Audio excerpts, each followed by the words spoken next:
बच्चों, आज हम लोग समाजवाद, साम्यवाद और रूस की क्रांति पढ़ेंगे। समाजवाद यह कौन सी विचारधारा है, फिर साम्यवाद और समाजवाद में क्या अंतर है, और इस विचारधारा से रूस में क्रांति क्यों हुई, यह हम लोग का आज का मुख्य विषय है। इस पर हम लोग एक के बाद एक आएंगे।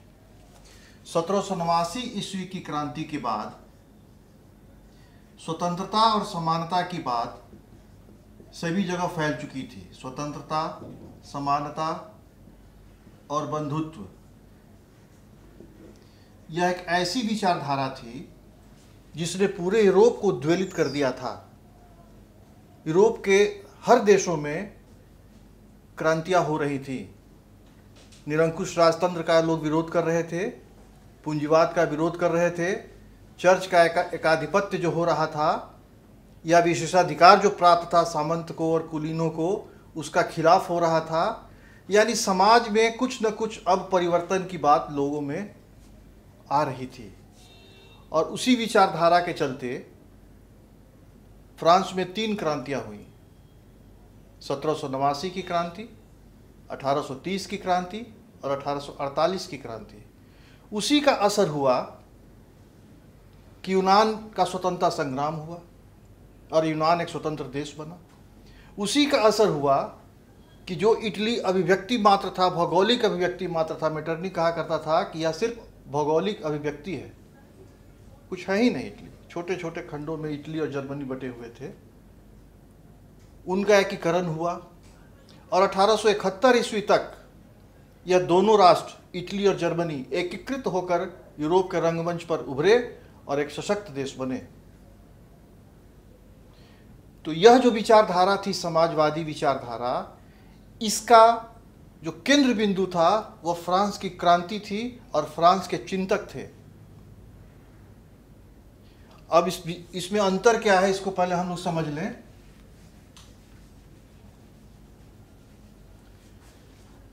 समाजवाद और साम्यवाद, अंग्रेजी में इसको सोशलिज्म कहते हैं और कम्युनिज्म कहते हैं। यह क्या है? समाजवाद जो है एक ऐसी विचारधारा है, इसका कहना है कि उस देश की जितनी भी संपत्ति है, जो भी पूंजी है, वह राज्य के नियंत्रण में हो, एक वर्ग विहीन समाज हो। यहाँ न तो कोई पूंजीपति हो और न तो कोई गरीब हो, विशेषाधिकार लोगों के पास न रहे, किसी का जैसे चर्च का आधिपत्य था वह सब समाप्त हो जाए। तो समाजवाद एक ऐसी प्रक्रिया थी और एक ऐसी विचारधारा थी जिसने एक वर्ग विहीन समाज की सोच रखी कि जितनी भी संपत्ति है राज्य की, वह देश के लोगों के लिए है। किसी एक व्यक्ति के हाथ में, जैसे पूंजीपति है तो उसके यहाँ अथाह संपत्ति है, ऐसा न हो। जो भी राष्ट्रीय आय है, जो भी राष्ट्र की संपदा है, उस पर पूरे देश का अधिकार हो। यह विचारधारा आई। यानी ये लोग वर्ग समन्वय की बात किया करते थे। वर्ग समन्वय, क्लास कोऑर्डिनेशन, आपस में तालमेल। और इसमें जो थे, जो मशहूर हुए जो प्रारंभिक काल में, वे थे सेंट साइमन, रॉबर्ट फूरिये,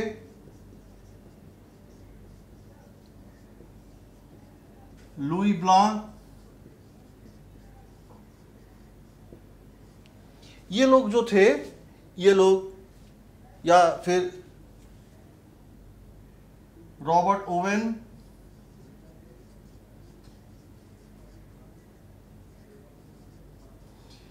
ये जो चिंतक थे या ये जो व्यक्ति थे, ये लोग समाजवाद का समर्थन करते थे। ये वर्ग विहीन समाज की स्थापना वर्ग समन्वय के द्वारा किया चाहते थे। तत्पश्चात कार्ल मार्क्स और एंगल्स का पदार्पण होता है राजनीति में। कार्ल मार्क्स जर्मनी के रहने वाले थे।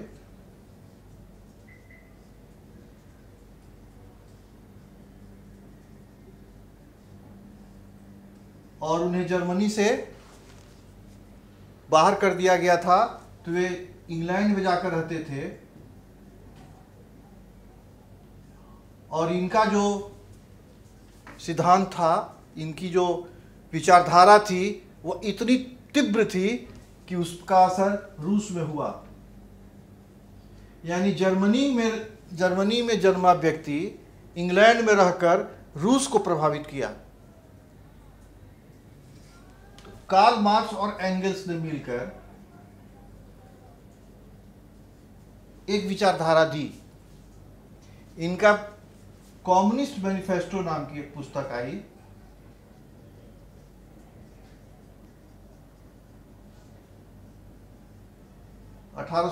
ईस्वी में। इसमें इन लोगों ने कहा कि दुनिया के मजदूरों एक हो जाओ। तुम्हारे पास या जो विपन्नता है, तुम्हारे पास दरिद्री है, गरीबी है, इसके अलावे खोने के लिए कुछ है ही नहीं। और इन लोगों ने वर्ग संघर्ष की बात की। समाजवाद वर्ग समन्वय की बात करता है और ये वर्ग संघर्ष की बात करते हैं। इन्होंने समाज से अपना हक लेने के लिए हथियार तक उठाने की बात की, संघर्ष की बात की, आंदोलन की बात की। तो यह समाजवाद और साम्यवाद में मूल अंतर यह है कि यह वर्ग समन्वय पर जोर देते थे और ये वर्ग संघर्ष पर जोर देते थे। इसके जो विचारक थे वे साइमन थे, फूरिये थे, ब्लां थे, ओवेन थे, और इसमें कार्ल मार्क्स और एंगल्स थे, और उसके बाद और जो भी साम्यवादी आए वे थे। और अंतर इसमें यह था कि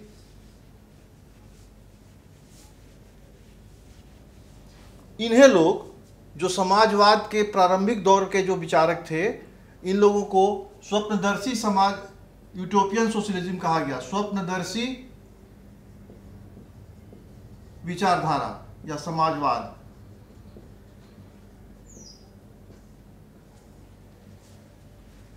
लोगों को अच्छा लगा कि भाई इस तरह का समाज हो जिसमें अमीर और गरीब ना हो, सब समान हो, राज्य पर सबका अधिकार हो, राज्य की संपत्ति संपदा सब पर सबका हक हो, और यह राज्य का कर्तव्य है कि सबको भोजन, वस्त्र और आवास उपलब्ध कराए। साइमन का कहना था कि प्रत्येक व्यक्ति अपने कार्य क्षमता के अनुसार और कार्य के अनुसार, योग्यता के अनुसार उसे पारिश्रमिक मिलना चाहिए। संपत्ति राज्य की है, सब एक जगह इकट्ठा हो गया, संपत्ति सार्वजनिक, और वह राज्य की संपत्ति हुई, तो जो व्यक्ति जिस क्षमता से और जिस योग्यता से कार्य कर रहा है, उस योग्यता और क्षमता के अनुसार उसे पारिश्रमिक मिलनी चाहिए। लेकिन फूरिये का अलग विचारधारा थी। फूरिये का कहना था कि बड़े बड़े जो उद्योग हैं या पूंजीपतियों के हाथ क्या वो चीज होते हैं, क्योंकि उस समय औद्योगिक क्रांति हो चुकी थी, और औद्योगिक क्रांति होने के चलते समाज में दो वर्ग हो गया था, पूंजीपति वर्ग और श्रमिक वर्ग।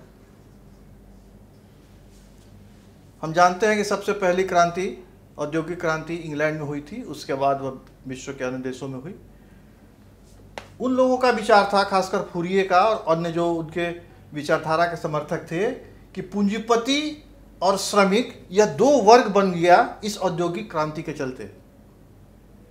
और पूंजीपतियों का मूल उद्देश्य था कि अधिक से अधिक पूंजी को अपने हाथ में रखना, लाभ कमाना और अपने उद्योग या अपने व्यापार को बढ़ाना, अपने कारखाना से अधिक आय उत्पन्न करना। और इसके लिए वे लोग श्रमिकों से ज्यादती किया करते थे, इनका काम का घंटा बढ़ा दिया करते थे, इनको मजदूरी कम देते थे, और इनको ऐसे वातावरण में रखा जाता था जो कि इनके लिए सेहतमंद, इनके सेहत के लिए अच्छा नहीं था। तो फूरिये का विचारधारा था कि बड़े बड़े जो फैक्ट्री हैं, कारखाने हैं, उद्योग हैं, उसके जगह पर छोटे छोटे फैक्ट्री होनी चाहिए, क्यों गांव में या और भी छोटे शहरों में अलग अलग छोटी छोटी फैक्ट्रियां होनी चाहिए। उससे अधिक मजदूरों को काम मिलेगा। और जो पूंजीपति जो कि एक बहुत बड़े उद्योग के या कारखाने के मालिक हैं और वे एक साथ कई मजदूरों को शोषित कर रहे हैं, उनको काम का घंटा और फिर पारिश्रमिक देकर उनको तंग कर रहे हैं। तो ये जब छोटे छोटे कारखाने होंगे तो वहाँ के जो पूंजीपति होंगे वे कुछ उनके बारे में सोचेंगे। तो ये बड़ा उद्योग की जगह पर छोटा उद्योग की बात किया करते थे। लुई ब्लां का कहना था, जो फ्रांस के थे, कि सामाजिक कार्यशाला का आयोजन होना चाहिए।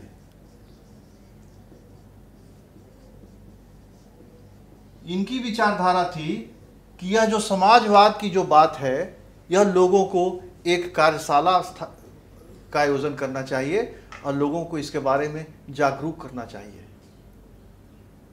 जब तक लोग इस समाजवाद या पूंजीवाद इसके बारे में स्पष्ट नहीं समझ पाएंगे कि आखिर इसका पर्पस क्या है, उद्देश्य क्या है, क्यों वर्ग विहीन समाज की स्थापना हो, क्यों सारी संपत्ति राज के पास हो, क्योंकि एक और इन लोगों की विचारधारा थी। इनका कहना था कि जो संपत्ति है उसका केंद्रीकरण न हो, क्योंकि उस समय कई तरह की विचारधाराएं चल रही थी, जिसमें एक विचारधारा थी जो फ्रांस की क्रांति के बाद जो विचारधारा आई थी उसकी मैं बात कर रहा हूं, उदारवादी विचारधारा। उदारवादी लोग थे। इनकी सोच थी कि व्यक्ति की राजनीतिक और धार्मिक स्वतंत्रता होनी चाहिए। हर व्यक्ति अपना धर्म मानने के लिए स्वतंत्र हो और फिर उसकी राजनीतिक सोच, वो जिस राजनीति से का समर्थक हो, वह उसको स्वतंत्रता मिलनी चाहिए। किसी भी प्रकार का बंदिश या अंकुश उस पर नहीं लगाना चाहिए। तो इन्हीं लोगों को उदारवादी या रेडिकल कहा गया, जो राजनीतिक और व्यक्तिगत और धार्मिक स्वतंत्रता के पक्षधर थे। दूसरे हुए अति उदारवादी या अतिवादी भी इनको कह सकते हैं। इन लोगों का विचार था कि जो संपत्ति है या पूंजी है, इसका केंद्रीकरण नहीं होना चाहिए। किसी एक व्यक्ति के हाथ में यह नहीं होना चाहिए या पूंजीपतियों के हाथ में नहीं होना चाहिए। संपत्ति का विकेंद्रीकरण हो, सबके पास संपत्ति होनी चाहिए। क्योंकि संपत्ति एक व्यक्ति के हाथ में आ जाने से वह मनमाने ढंग से कार्य करता है, उसकी तानाशाही बढ़ जाती है और फिर वह गरीबों का, श्रमिकों का, मजदूरों का, किसानों का शोषण करता है। तीसरे प्रकार के जो लोग थे उन्हें प्रतिक्रियावादी कहा जा सकता है या इन्हीं को रूढ़िवादी भी कहते हैं। इस सोच के लोग पुरातन व्यवस्था, जो निरंकुश राजशाही, वह जो सामंत और चर्च के हाथ में जो विशेषाधिकार था, वो इस सिद्धांत के लोग पक्षधर थे। ये समाज में हो रहे परिवर्तन के समर्थक नहीं थे। प्रतिक्रियावादी ये जो पुरातन व्यवस्था थी उसके ये समर्थक थे और ये समाजवाद या साम्यवाद जो विचारधारा आ रही थी उसका ये लोग विरोध करते थे।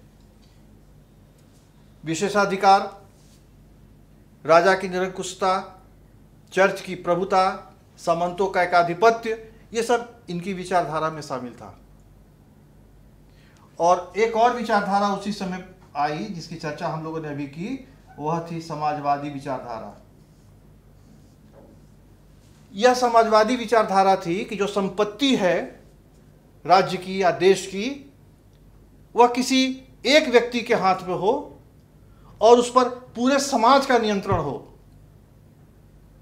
यह जमीन चर्च की है, यह जमीन सामंत की है, यह जमीन कुलीन की है, ऐसा न होकर वह पूरी जमीन सरकार की हो और उसकी आय का बराबर बराबर हिस्सा उसकी क्षमता और कार्य कुशलता के अनुसार उनको दिया जाए। यही समाजवाद है, वर्ग समन्वय, क्लास कोऑर्डिनेशन, न कोई अमीर न कोई गरीब। अगर जैसे अभी क्या है भारत में, भारत एक समाजवादी देश है। हमारे संविधान में लिखा हुआ है कि India is a secular socialist democratic Republic. Socialist शब्द जोड़ा गया, लेकिन क्या यह समाजवाद का एक अच्छा उदाहरण है? जहां समाजवाद पूरी तरह होगा वहां पूंजीवाद नहीं होगा, वहां की संपत्ति पर हमारा एकाधिपत्य नहीं होगा। समाजवादी विचारधारा है कि जो भी संपत्ति है वह सरकार की होगी और सरकार की जवाबदेही है कि हमें भोजन, वस्त्र और आवास दे। रूस में जब साम्यवादी क्रांति हुई वहां यह व्यवस्था थी। लोगों को कार्ड इशू हो जाया करता था, सरकार के द्वारा उन्हें रहने का आवास मिला हुआ था और वे जितने लोग उनके परिवार में हैं उसके अनुसार से राजकीय भंडार से उन्हें भोजन मिलता था। क्योंकि सारी जवाबदेही सरकार की है, सारी संपत्ति सरकार की है और चूंकि हम वहां के नागरिक हैं तो उस पर हमारा अधिकार है। यही समाजवाद है। और कार्ल मार्क्स और एंगल्स ने आकर इसमें परिवर्तन किया कि वर्ग समन्वय ऐसे नहीं हो सकता है जब तक कि वर्ग संघर्ष न होगा। इन लोगों ने संघर्ष की बात की और वही समाजवाद साम्यवाद कहा जाने लगा, क्योंकि उनका सिद्धांत साम्यवादी सिद्धांत विचारधारा कही गई, जो उन्होंने अपने पुस्तक कम्युनिस्ट मैनिफेस्टो और बाद में दास कैपिटल में उन लोगों ने लिखा। बहुत मशहूर किताब है कार्ल मार्क्स की, दास कैपिटल।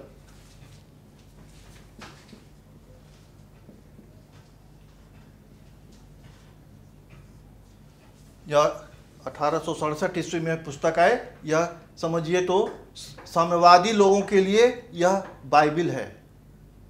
सारे सिद्धांत इसमें दिए हुए हैं। तो इस प्रकार हम लोग देख रहे थे कि समाज में फ्रांस की क्रांति के बाद परिवर्तन हो रहा था। औद्योगिक क्रांति हो चुकी थी, श्रमिक वर्ग और पूंजीपति वर्ग आ चुके थे, मजदूरों का शोषण हो रहा था। निश्चित तौर पर यह विचारधारा उस समय के लिए उपयुक्त थी, लेकिन उस समय के लोग यह सोच ही नहीं पाते थे कि ऐसा भी समाज होगा जिस पर राज्य का नियंत्रण होगा और सभी उसका लाभ उठाएंगे। इसलिए उनको स्वप्नदर्शी समाजवाद कहा गया, यूटोपियन सोशलिज्म। अब हम लोग कार्ल मार्क्स की चर्चा करें कि साम्यवाद क्या है।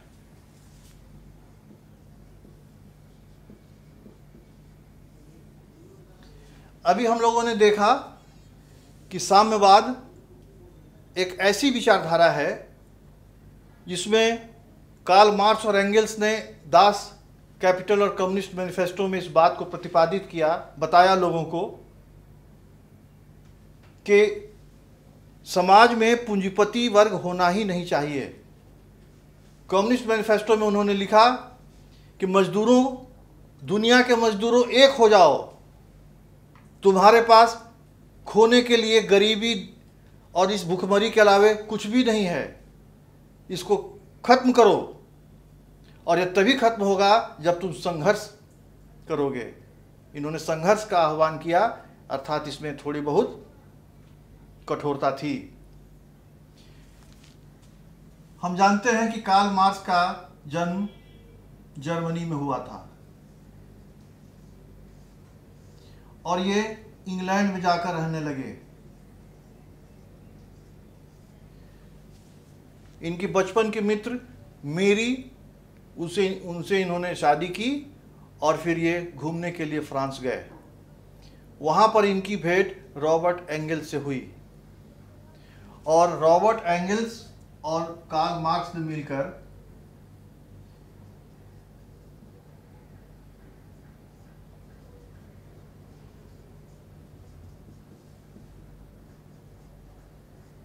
(1848) ईस्वी में, क्योंकि दोनों की विचारधाराएं मिल रही थी, दोनों साम्यवाद लाना चाहते थे, दोनों वर्ग संघर्ष के द्वारा पूंजीवाद का विरोध करना चाहते थे, दोनों मजदूरों का हित चाहते थे, दोनों चाहते थे कि राज्य की संपत्ति पर सबका अधिकार हो।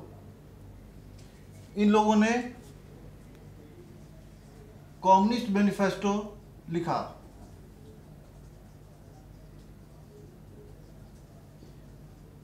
यह जब पुस्तक आई, यह जो सिद्धांत आया लिखित रूप में, तो उस समय एक क्रांतिकारी विचारधारा को इसको लोगों ने समझा, क्योंकि इसमें वर्ग समन्वय की बात न थी, वर्ग संघर्ष की बात थी, और इसको जो भी मानने वाले थे वे साम्यवादी कहलाए।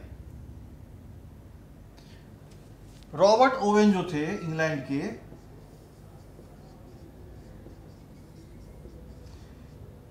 ये भी समाजवाद के समर्थक थे। इनका कहना था कि पूंजीपतियों को राष्ट्रीय कारखाना या एक आदर्श कारखाना स्थापित करना चाहिए, एक ऐसा कारखाना जिस पर कि मजदूरों के हित की बात हो। इन्होंने इंग्लैंड में अपना कारखाना बनाया और उसमें मजदूरों को उचित मजदूरी दी गई, उनके चिकित्सा की व्यवस्था की गई, उनके आवास की व्यवस्था की गई, उनकी शिक्षा की व्यवस्था की गई, तथा उन्हें जो वृद्ध थे उनको भी आर्थिक लाभ दिया गया। यानी मजदूर पूरी तरह संतुष्टि से वहाँ कार्य करते थे। रॉबर्ट ओवेन का कहना था कि अगर मजदूर संतुष्ट रहेगा तो आपका व्यापार या आपका उद्योग या आपका कारखाना प्रगति और उन्नति करेगा। तो इनकी जो विचारधारा थी वह भी समाजवाद का समर्थन ही कर रही थी। इनका कहना था कि जो भी हमारी आय है उस कारखाने से, उस पर काम करने वाले मजदूरों की भी, उनको भी उतना ही हक है, और उस अनुपात में वे उनको देते थे। तो इनके फैक्ट्री में मजदूरों को पूरी सहूलियत के साथ रखा गया, और यह एक आदर्श उदाहरण था पूरे विश्व के लिए। अब हम इनके कार्ल मार्क्स के जो दर्शन है उस पर थोड़ी चर्चा करें। कार्ल मार्क्स ने कहा कि हमारा जो इतिहास है, चूंकि कार्ल मार्क्स जो थे वे मॉन्टेस्क्यू, वॉल्टेयर, हीगल से बहुत प्रभावित थे, और हम जानते हैं कि हीगल ने ऐतिहासिक परंपरा को पुनः दोहराने की बात की थी, उसे पढ़ने की बात की थी। कार्ल मार्क्स का कहना था कि हमारा जो इतिहास है वह वर्ग संघर्ष का इतिहास है। प्रारंभिक दौर में, शुरुआती में आदिम साम्यवाद था। वहां पर न कोई अमीर था न कोई गरीब था, खानाबदोश की जिंदगी में जीते थे, सब पर सबका हक था।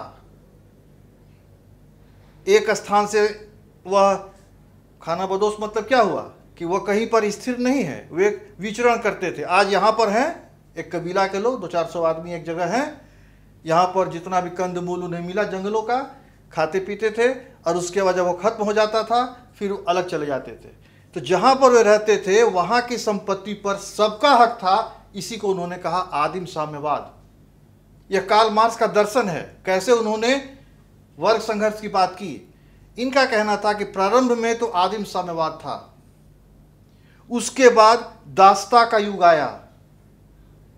लोगों ने जो जिनके पास थोड़ी शक्ति हुई, थोड़ी संपत्ति हुई, उन लोगों ने दास बनाना शुरू किया, यानी दास प्रथा की शुरुआत हुई, और उन दासों से वे अपने हिसाब से अपने फायदे का काम जबरदस्ती कराया करते थे। दासों को, जो दास थे, उनको कोई हक नहीं था, न तो उन्हें जीने का हक था, न तो उन्हें शादी विवाह का हक था, यानी जन्म और मृत्यु पर उसके मालिक का हक था, क्योंकि वे उसे या तो खरीद कर ले आते थे या फिर वे उन्हें जीत कर लाते थे। कार्ल मार्क्स का कहना था कि सेकेंड फेज दासता का था। इन्होंने कहा कि थर्ड फेज दासता के बाद सामंतों का काल आया, सामंती युग आया। यह भी वर्ग संघर्ष का समय था। ये बताना चाहते थे कि मेरा जो सिद्धांत है वर्ग संघर्ष, अमीर और गरीब लड़ाई करो और अपना हक लो, यह शुरू से चला आ रहा है, यह कोई नई बात नहीं है। सामंती काल में सामंत जो थे वे राजा के विशेषाधिकार प्राप्त वर्ग थे, और ये इनका और इनकी जनता के बीच संघर्ष हुआ करता था। इन्होंने बताया कि सामंती युग के बाद पूंजीपति का काल आया, पूंजीवाद आया, और उस पूंजीवाद में भी श्रमिक और मजदूर एक तरफ और पूंजीपति एक तरफ, यहां भी एक गैप था और आपस में दोनों वर्ग में मतांतर था, संघर्ष की बात थी। और इन्होंने बोला कि अब आ गया समाजवाद। लोग इस तरह की विचारधारा से पूरी तरह परिचित हो चुके हैं कि समाज पर, ये जितनी भी संपत्ति है समाज की, इस पर राज्य का नियंत्रण हो और सबको बराबर का हक हो। तो उन्होंने कहा कि यह 5 चरण आ चुका है और छठा चरण है साम्यवाद का, जो मैं अपने पुस्तक कम्युनिस्ट मैनिफेस्टो में लिख रहा हूं। इस तरह उन्होंने अपनी बातों को जस्टिफाई करने का, अपनी बातों को सिद्ध करने का, प्रमाणित करने का कार्य किया।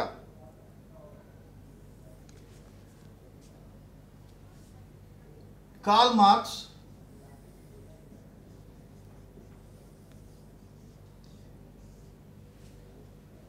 इनकी जो विचारधारा थी, इससे सबसे पहला असर जो साम्यवादी सरकार पूरे विश्व में स्थापित हुई वह रूस में हुई, और वह 1917 की जो बोल्शेविक क्रांति हुई थी उसके द्वारा हुई। इसकी चर्चा हम लोग आगे करेंगे, लेकिन यह जरूर था कि कार्ल मार्क्स का जो प्रभाव था वह विश्व में कई देशों में इस पर पड़ना शुरू हुआ।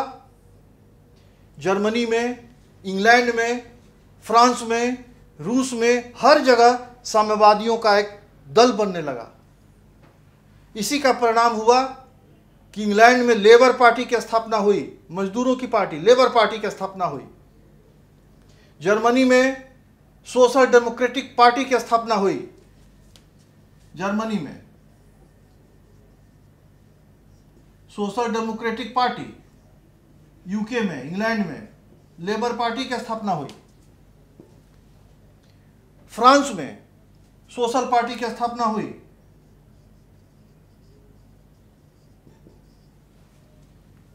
रूस में Russian socialist democratic workers party की स्थापना हुई। Russian socialist workers democratic party. यानी विश्व के अन्य देशों में इस समाजवादी और साम्यवादी विचारधारा से लोग प्रभावित हो रहे थे, और उन देशों में भी इसी सोच को मूर्त रूप देने के लिए दल बनने लगे और कई लोग इसके समर्थक होने लगे। यानी कार्ल मार्क्स की जो विचारधारा थी, साम्यवादी विचारधारा, वह पूरे विश्व में अब अपना रूप दिखाने लगी थी। भारत भी इससे अछूता नहीं है। भारत में भी कम्युनिस्ट पार्टी की स्थापना हुई, और इस कम्युनिस्ट पार्टी में फिर 2 पार्टी हुआ। लेनिन जो था वह हथियार उठाने की बात किया करता था, तो यहां पर communist party of India CPI, और जो हथियार समर्थक थे लेनिन और मार्क्स के समर्थक थे, उन्हें कहा गया CPIML, communist party of India, Marxist and Leninist. तो भारत में भी कम्युनिस्ट पार्टी के दो दल हैं, CPI और CPIM और L। यह M स्टैंड्स फॉर मार्क्सिस्ट और L स्टैंड्स फॉर लेनिनिस्ट। यानी समाजवादी पार्टी वह पार्टी जो पूंजीवाद का विरोध करती है, वह पार्टी जो गरीबों के हित की बात करती है, और वह पार्टी जो वर्ग समन्वय की बात करती है, वह CPI है। और वह पार्टी जो पूंजीवाद का विरोध करती है और मजदूरों का समर्थन चाहती है, जो मार्क्स और लेनिन के सिद्धांत पर चलती है, लेकिन इस परिवर्तन के लिए वह संघर्ष की बात करती है, वर्ग संघर्ष की बात करती है, वह है CPIML। अर्थात भारत में भी उस तरह की पार्टियां हैं आज के दौर में, और इसके काफ़ी समर्थक हैं। भारत के कई राज्यों में इनकी सरकारें भी हैं। पश्चिम बंगाल में इनकी सरकार बहुत दिनों तक थी, केरल में भी इनकी सरकार थी। कुछ राज्यों में इस पार्टी का विशेष प्रभाव है। तो इस विवेचना से यह स्पष्ट हुआ कि फ्रांस की क्रांति के बाद जो स्वतंत्रता और समानता की बात लोगों के जहन में बैठ चुकी थी, आ चुकी थी, उसी का असर था कि समाजवाद इस तरह आगे बढ़ा, क्योंकि अब लोग विशेषाधिकार, अब लोग किसी का आधिपत्य, राजा की निरंकुशता, चर्च की तानाशाही, सामंतों की दादागिरी बर्दाश्त करने के पक्ष में नहीं थे। अब लोग जागरूक हो चुके थे। वे मॉन्टेस्क्यू, दिदरो, वाल्टेयर, क्वेंसने, तुर्जो, नेकर, रूसो, इसको लोगों ने पढ़ा, समझा। बुद्धिजीवी वर्ग आगे आ चुका था, लोग शिक्षित हो रहे थे। ऐसी परिस्थिति में समाजवाद काफी तेजी से आगे बढ़ा, और हम अब देखेंगे कि कैसे यह समाजवाद रूस में अपनी पकड़ जमाया। और अब रूस ही नहीं, पहले, सबसे पहले तो रूस में इसकी सरकार बनी साम्यवादियों की, उसके बाद अन्य देशों में भी, जैसे चाइना हुआ, नॉर्थ कोरिया हुआ, इन देशों में भी साम्यवादियों की सरकार बनी, और जहां पर लेनिन और मार्क्स का सिद्धांत, एंगल्स का सिद्धांत काफी प्रभावी है। बच्चों, अभी तक हम लोगों ने देखा कि किस प्रकार एक नए प्रकार की विचारधारा पूरे यूरोप में फैल रही थी, जिसमें Saint Simon, Fourier, Louis Blanc, Karl Marx, Engels, इन लोगों की जो विचारधाराएं थी वह यूरोप के अन्य देशों में, जैसे कि आपका इंग्लैंड हुआ, फ्रांस हुआ, जर्मनी हुआ, रसा हुआ, सब जगह उसकी विचारधारा फैल रही थी। और इस विचारधारा को हम लोग समाजवादी और साम्यवादी विचारधारा कहते हैं। इसका असर रूस पर इतना पड़ा कि सबसे पहली क्रांति इस विचारधारा को लेकर रूस में हुई। रूस में उस समय जार निकोलस सेकंड राजा था, रोमनोव वंश का।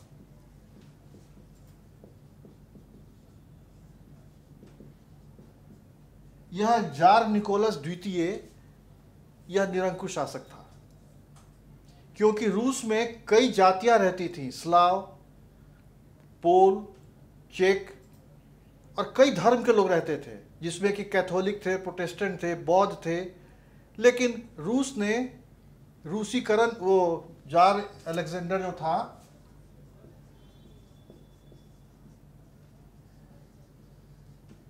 इसने रूसीकरण की नीति के चलते सबको सिर्फ कैथोलिक धर्म मानने के लिए बाध्य किया, और लोग कोई दूसरा धर्म मान ही नहीं सकते थे।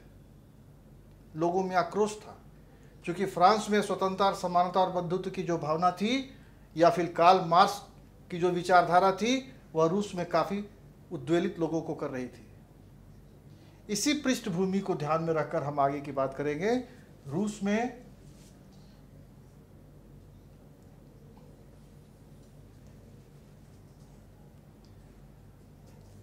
इनकी पत्नी का नाम था जरीना, और जरीना जो थी यह भी अय्याशी में लिप्त रहा करती थी। और एक व्यक्ति था जो उनका धर्म गुरु था, रास्पुटीन।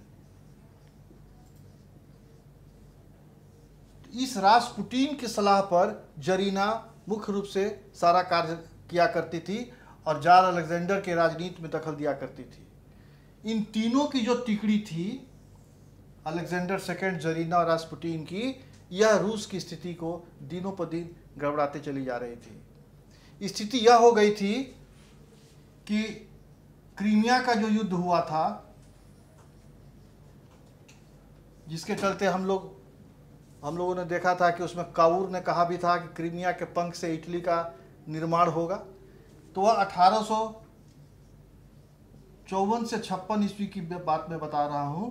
इस क्रीमिया के युद्ध में रूस की पराजय हुई थी, क्योंकि इन लोगों की अदूरदर्शिता, इन लोगों की स्वेच्छाचारिता और इन लोगों की विलासिता के चलते शासन पर कोई ध्यान नहीं देता था। उसी समय जापान जैसा एक छोटा सा देश 1904-5 की लड़ाई में रूस को बुरी तरह पराजित कर दिया। यह रूस की प्रतिष्ठा का मान मर्दन था। रूस जैसा शक्तिशाली देश एक जापान जैसे छोटे से देश से 1905 में हार चुका था। अब लोग इस जार अलेक्जेंडर के काफी विरोधी हो चुके थे। इन लोगों ने इसको गद्दी से हटाने की बात की, और गद्दी से हटाने के लिए समय आया, वह आया था 1905, जिस समय इसकी पराजय हुई उसी समय इन लोगों ने रूस में क्रांति कर दी। उसका सबसे बड़ा कारण था कार्ल मार्क्स का प्रभाव, क्योंकि भूखमरी बढ़ चुकी थी, महंगाई आकाश पे थी, मुद्रा का अवमूल्यन हो चुका था, भोजन की समस्या थी। रोटी रोटी का नारा लगाकर, जैसे कि फ्रांस में 1789 ईस्वी में लोग पेरिस की गलियों में घूम रहे थे, उसी तरह रूस की गलियों में भी गरीब मजदूर अन्न के लिए घूम रहे थे। ये लोग राजा की तरफ, राज दरबार की तरफ, राजमहल की तरफ इन लोगों ने कूच करना शुरू किया। और समय ऐसा आया 22 जनवरी 1705। देखिए, यहां पर एक चीज समझना बहुत ही जरूरी है, वह है जूलियन कैलेंडर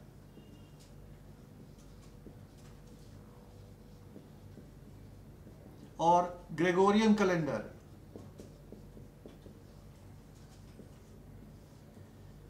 इसमें थोड़ा अंतर जब तक हम लोग नहीं समझेंगे कुछ कंफ्यूजन होगा, क्योंकि हम जानते हैं कि इसके बाद जो भी क्रांति हुई 1917 में, उससे वह मार्च में हुई और हम उसको फरवरी की क्रांति कहते हैं।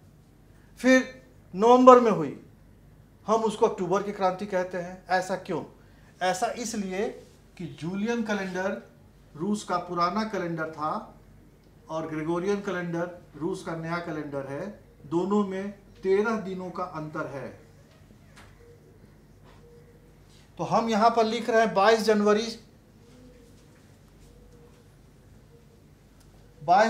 1905। तो यह हुआ ग्रेगोरियन कैलेंडर से, लेकिन कहीं कहीं पुस्तकों में इसको लिखेगा 9 जनवरी 1905, क्योंकि 13 दिनों का अंतर है। उसी तरह 7 नवंबर को 1917 को बोल्शेविक क्रांति हुई, तो इसका जो 13 दिन पहले हो जाएगा वो 25 अक्टूबर 1917 हो जाएगा। इसीलिए हुआ यह नवंबर में, कहते हैं अक्टूबर क्रांति। तो यही अंतर है। तो 22 जनवरी 1905 को रविवार का दिन था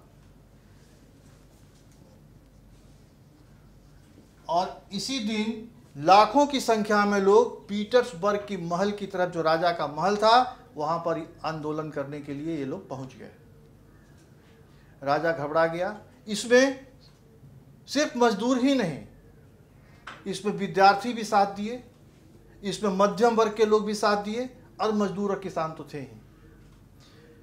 राजा ने गोलियां चलवा दी और उसके बाद इसको दबा दिया गया।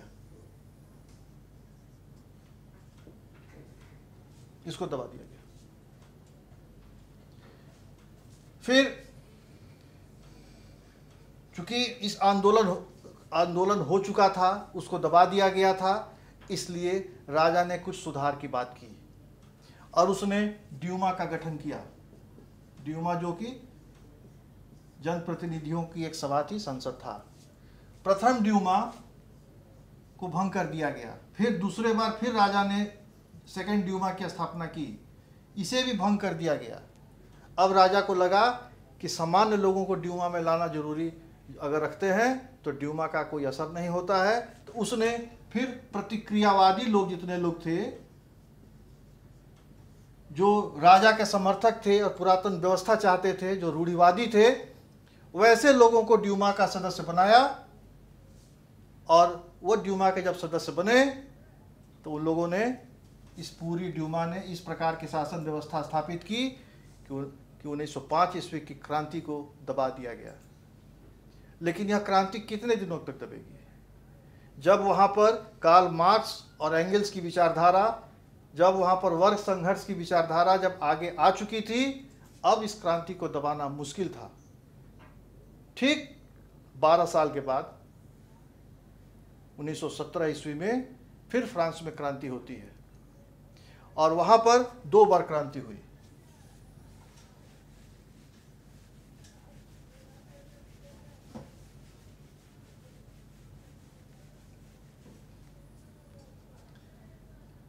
उन्नीस 1917 ईस्वी में इसी साम्यवादी विचारधारा के कारण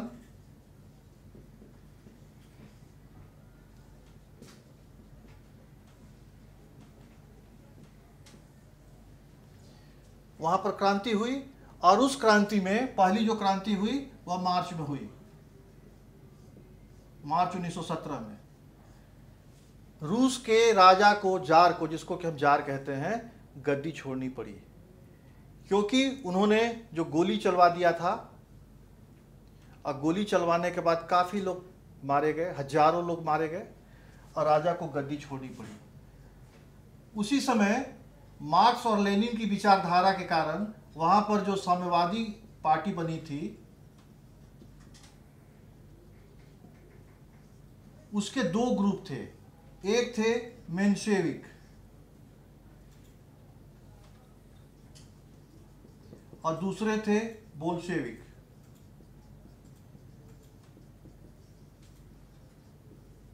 मेंशेविक लोग उदारवादी विचार के थे, उतना खूनी संघर्ष नहीं चाहते थे, थोड़ा सा ये लिबरल थे। और बोल्शेविक जो थे ये लेनिन के प्रभाव में थे, ये लोग उग्र थे, ये क्रांति चाहते थे संघर्ष के द्वारा। मार्च 1917 की जो क्रांति हुई, इस क्रांति का असर यह हुआ कि जार अलेक्जेंडर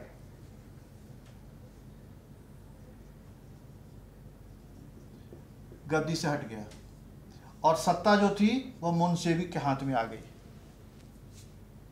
मोन्शेविक के हाथ में जब सत्ता आई तो यह सत्ता संभालने में असफल रहा। उस समय लेनिन स्विट्जरलैंड में था, वह रूस में नहीं था। उसने स्थिति को, गंभीरता को देखा और वह स्विट्जरलैंड से रूस आ गया, और आने के बाद ट्रोट्स्की की मदद से इसने इस मोन्शेविक की सरकार गिरा दी, और जिसको हम लोग नवंबर की क्रांति कहते हैं, नवंबर 1917, 7 नवंबर, जो कि अगर इसको हम जूलियन कैलेंडर देखें तो 25 अक्टूबर होता है, इसलिए इसको हम अक्टूबर की क्रांति भी कहते हैं। 7 नवंबर 1917 को लेनिन ने ट्रोट्स्की की मदद से सत्ता अपने हाथ में ले ली। तो इस तरह फ्रांस में जो क्रांतियां हुई, एक 1905 ईस्वी में जिसे कि दबा दिया गया, और दूसरी क्रांति हुई 1917 ईस्वी में, एक मार्च में और फिर एक नवंबर में। मार्च में जो क्रांति हुई थी 1917 में, उससे अलेक्जेंडर को गद्दी से हटना पड़ा, और जो नवंबर में क्रांति हुई थी उसके द्वारा जो सत्ता थी वह मोन्शेविक से फिर बोल्शेविकों के हाथ में चली गई, जो कि उग्र राष्ट्रवाद के, ये साम्यवाद के वे समर्थक थे। लेनिन जो था वह कंप्लीट कार्ल मार्क्स के सिद्धांत पर चलता था। इसका कहना था कि जब तक वर्ग संघर्ष नहीं होगा तब तक हम साम्यवाद स्थापित नहीं कर सकते हैं। पूंजीवाद का यह सख्त विरोधी था, धन के केंद्रीकरण का यह सख्त विरोधी था। इसका कहना था कि जितनी भी संपदा है, जो भी राज्य की संपत्ति है या देश की संपत्ति है, इस पर शासन का अधिकार होगा, और शासन की जवाबदेही है कि वह पूरी जनता का ख्याल रखे। अर्थात वहाँ पर न तो किसी का अपना मकान था, न तो किसी का अपना व्यापार था, न तो उद्योग था, सब चीज़ का राष्ट्रीयकरण इसने कर दिया। और फिर सरकार की जवाबदेही थी कि वह उन लोगों को भोजन, वस्त्र, आवास की व्यवस्था करे। तो इस साम्यवादी विचारधारा के चलते रूस में एक साम्यवादी सरकार बनी, जो कि विश्व की पहली साम्यवादी सरकार थी। अब सवाल उठता है कि आखिर यह जो सरकार बनी या फिर क्रांतियां हुई, इसके कौन कौन से कारण थे? कारण तो होंगे ही, सामाजिक, आर्थिक, धार्मिक, राजनीतिक, कई कारण हैं। अब उस कारणों के हम लोग संक्षेप में चर्चा कर लें, उसके बाद और स्पष्ट होगा।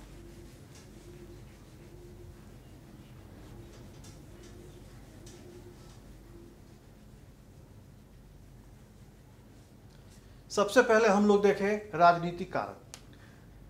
राजा जो था, जिसे हम लोग जार कहते हैं, वह निरंकुश था, अत्याचारी था।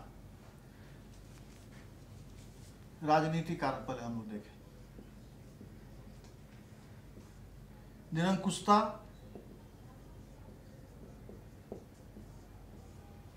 फ्रांस की जो क्रांति हुई थी 1789 की, उसका राजा की निरंकुशता को ही खत्म करना मुख्य उद्देश्य था, क्योंकि स्वतंत्रता, समानता और बंधुत्व की भावना थी। यहाँ भी वह बात थी, निरंकुशता और राजा की जो स्वेच्छाचारिता थी वह दिनों दिन बढ़ती चली जा रही थी, क्योंकि राजा अपनी रानी जरीना के वश में था और जरीना एक साधु रासपुटीन के वश में थी। सेकंड कारण था रूसीकरण की नीति।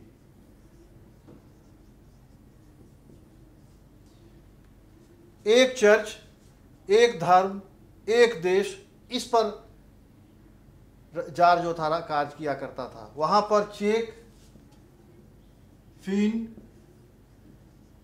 पोल, स्लाव, सबसे अधिक स्लाव जाति रहती थी। वहां विभिन्न जाति के लोग रहते थे और विभिन्न धर्म के लोग भी रहते थे, जैसे कि कैथोलिक, प्रोटेस्टेंट, मुस्लिम, बुद्धिस्ट, कई धर्मों के लोग वहां रहते थे और कई जातियां वहां रहती थीं। जार वहां सिर्फ रूस के जो लोग रहते थे, रूस जाति और कैथोलिक धर्म, इन्हीं को पसरे दिया करता था, बाकी धर्म को मानना मना था। यही रूसीकरण की नीति है। जो शासक चाहेगा, एक धर्म रहेगा पूरे रूस में, वह चाहता था। यह चीज लोगों को खल रहा था, क्योंकि उदारवादी साम्यवाद जो है, समाजवाद, उसमें धार्मिक और व्यक्तिगत स्वतंत्रता की बात की गई थी। ओवेंस ने, फूरिये ने इस तरह की बात की थी कि धार्मिक और राजनीतिक स्वतंत्रता होनी चाहिए, हर व्यक्ति को अपना धर्म मानने की आज़ादी होनी चाहिए। रूसीकरण के द्वारा उसने लोगों को एक विशेष धर्म मानने के लिए बाधित किया, जबरदस्ती उन लोगों को कैथोलिक धर्म मानने के लिए बाध्य किया। कई पार्टियां वहां पर अब उदित हो रही थी, क्योंकि वह साम्यवाद और समाजवाद के प्रभाव में आ चुकी थी। अभी हम लोगों ने चर्चा किया कि वहाँ पर बोल्शेविक और मंशेविक पार्टी हो गई थी। वहाँ पर socialist democratic party, workers party की भी स्थापना हो गई थी। इन पार्टियों में अलग अलग विचारधारा के लोग एक जगह एकत्रित होकर राजा की स्वेच्छाचारिता और निरंकुशता पर चर्चा किया करते थे, राजा के अत्याचार पर विचार विमर्श किया करते थे, और क्या सही होना चाहिए इस पर उन लोगों की गहन समीक्षा करके वे लोग आंदोलन की ओर अग्रसर होते थे। हाथों को मलमल के स्वच्छ करेंगे साबुन और साफ जल से। याद रखेंगे सुमन के एस, सीधे हाथ साबुन मल के, यू, उल्टे हाथ रगड़ रगड़ के। याद रखेंगे सुमन के। एम, मुट्ठी के ऊपर हाथ फिरा के, ए, अंगूठे के ऊपर गोल घुमा के। याद रखेंगे सुमन के। एन, नाखूनों को हथेली पे चमका के, कलाई के पास छल्ला बना के। याद रखेंगे सुमन के। स्वच्छ रखेंगे हाथ तो स्वस्थ रहेंगे आप।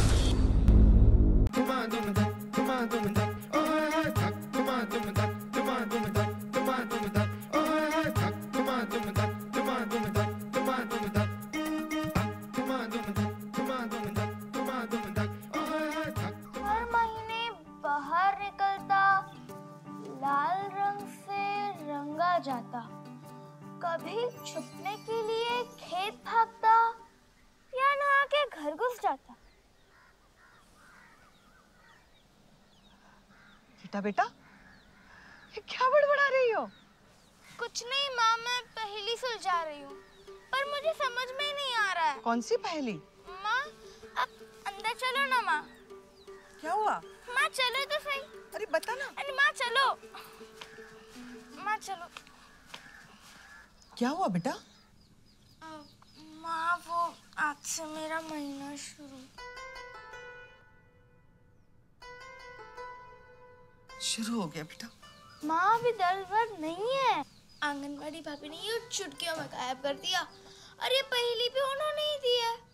हर महीने बाहर निकलता, लाल रंग से ये रंग आ जाता, छुपने के लिए कभी खेत भागता या नहा के घर घुस जाता।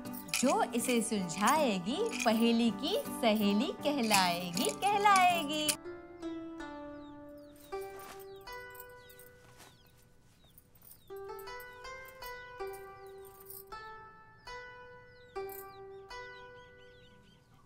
लेकिन इसका पहेली से क्या लेना देना?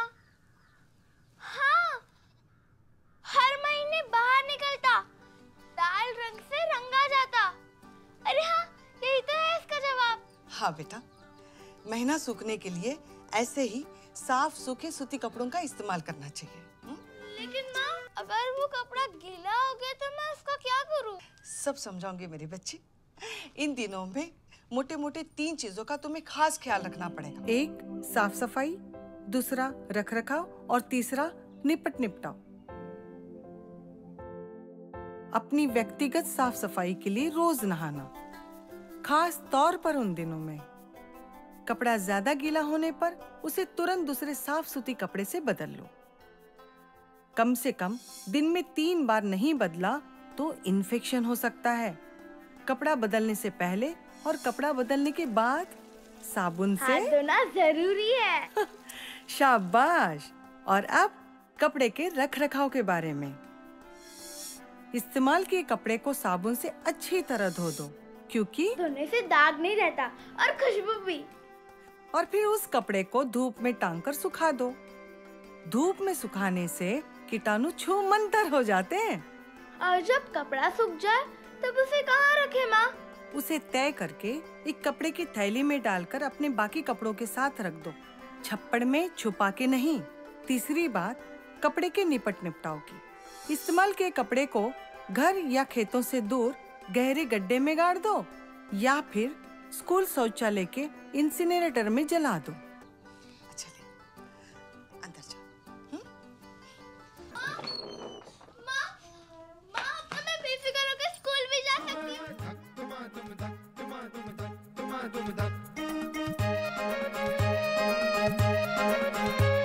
हवाओं में शोर है ये चर्चा, रो रहे हैं तेरे पंख है तैयार, ना रुकती तेरी अब रफ्तार। हौसलों में आ गई जा, तेरी ही जीत का है ये फरमान। ऐसी उड़ान लगा, पंछियों से आँख मिला।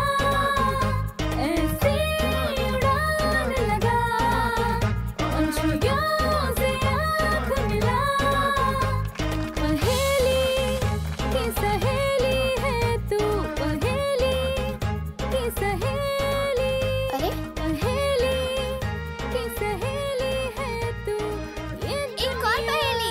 इस बार मैं सुलझाऊंगी। नहीं, मैं सुलझाऊंगी। मैं नहीं सुलझाऊंगी। अरे